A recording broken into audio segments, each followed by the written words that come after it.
Good evening, traders. Let's discuss tomorrow's trading plan for Nifty and Bank Nifty. Remember, these are only for educational purpose. Always use proper risk management. If Nifty close above 24,975, that means this level.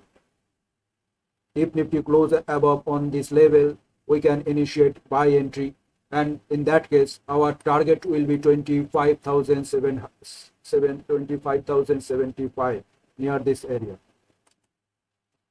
25,075, and our stop loss will be 24,925, मतलब in that area, ये area पर हमारा stop loss हो जाएगा. सो if Nifty close above 24,975, we can initiate buy here. अगर इस तरह का कोई 15 मिनट का कैंडल बना लिया, then we can entry on pullback, and in that case our target will be 25,075 and our stop loss will be this area. मान लो अगर यहाँ से भी स्ट्रेट आकर हमारा स्टॉप लॉस हिट कर देता है तो हम लोग निकल जाएंगे. So this is our bullish setup for tomorrow's on Nifty. And if Nifty opens gap up, समझो कि निफ्टी यहाँ पर ही डायरेक्ट यहाँ पर क्लोज दिया था, Nifty open gap up here, यहाँ पर गैप अप ओपन हो गया, देन क्लोज बिलो 24,924. इसके बाद ये क्या हुआ, गैप अप होने के बाद ये क्लोज हो गया, इस तरह का कोई क्लोजिंग आ गया निफ्टी का. Then we can short here on retest basis. So if Nifty opens gap up but then close below 24,924 on the 15-minute chart, we can look for a sell on retest 24,924, and our target will be 24,820. ये हमारा target होगा, and in that case our stop loss will be 24,975.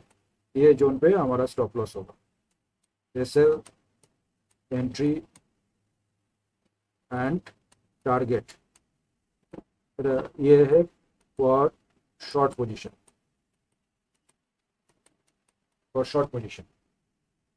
So let's go to bank Nifty. ये Nifty का plan है.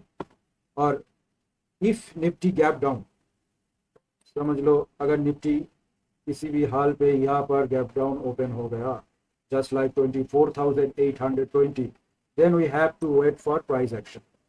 इस तरह का कोई प्राइस एक्शन बनाकर अगर निफ्टी ऊपर जाता है तो हम यहाँ पर एंट्री कर सकते हैं. This is our entry point, this is our stop loss, and target will be 1:2 for on stop loss basis. So अगर गैप डाउन खुल गया तो we have to wait for price action. अगर निफ्टी गैप अप ओपन होकर नीचे आ रहा है तो देन शॉर्ट ऑन रीटेस्ट. और अगर फ्लैट खुल के निफ्टी 24,970 को क्रॉस करके वहाँ पर होल्ड करता है और रीटेस्ट करता है, then we can buy for 25,075 के लिए. अब हम बैंक निफ्टी को देख लेते हैं, बैंक निफ्टी कल कैसे हम लोग ट्रेड कर सकते हैं. ये है बैंक निफ्टी का चार्ट.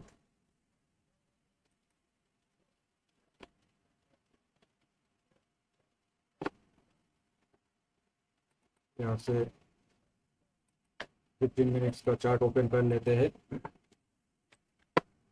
तो if Bank Nifty gap up, मान लो कि यहाँ पर Bank Nifty gap up open करके, if Bank Nifty gap up here and 15 minute candle close below 55,300, यहाँ पर गैप अप ओपन करके नीचे आ गया, then we look for a short entry on retest.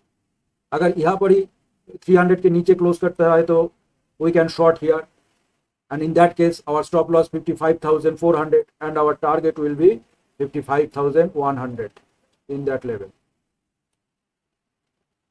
Gap down by setup, अगर मान लो bank Nifty gap down हो गया किसी भी कारण, लाइक इस तरह का gap down, if bank nifty gap down near 54,800 to 900 and then manage to close 55,000. इस तरह का कोई कैंडल गैप डाउन होकर अगर बैंक निफ्टी ने बना लिया, देन वी कैन, ये भी 15 मिनट चार्ट पे क्लोज करना पड़ेगा. So if Bank Nifty gap downs near 54,800 to 54,900 and then manages to close above 55,000 on a 15-minute candle, we can look for buy trade. And in that case, our target will be 55,300. Stop loss 100 points below low. मान लो अगर यहाँ पर हम लोग entry करते हैं तो हमारा स्टॉप लॉस हो जाएगा 55,900. एंड ब्रेकआउट ट्रेड, ये हाई रिस्क ट्रेड होगा अगर बैंक निफ्टी मान लो सस्टेन अबव 50, ये अगर सस्टेन अबव 54,000, इसके ऊपर बैंक निफ्टी सस्टेन अगर कर रहा है इस तरह का, then we can initiate buy entry and our target will be 56,000, sorry 55,600. 55,600 के करीब हमारा टारगेट होगा और stop loss just below the 55,300 अगर बैंक निफ्टी यहाँ पर सस्टेन करता है. If bank Nifty sustain above 55,400 on a 15-minute candle, aggressive traders can play for quick move of around 200 points toward 55,600. Stop loss only 50 to 60 points, but remember this is a high risk setup, so manage position sizing carefully and always wait for candle close confirmation before taking trades. Avoid emotional entries and stick to your stop loss. Trade safe, trade discipline. If you found this video helpful, then please press the like button and subscribe. Thank you. Tata.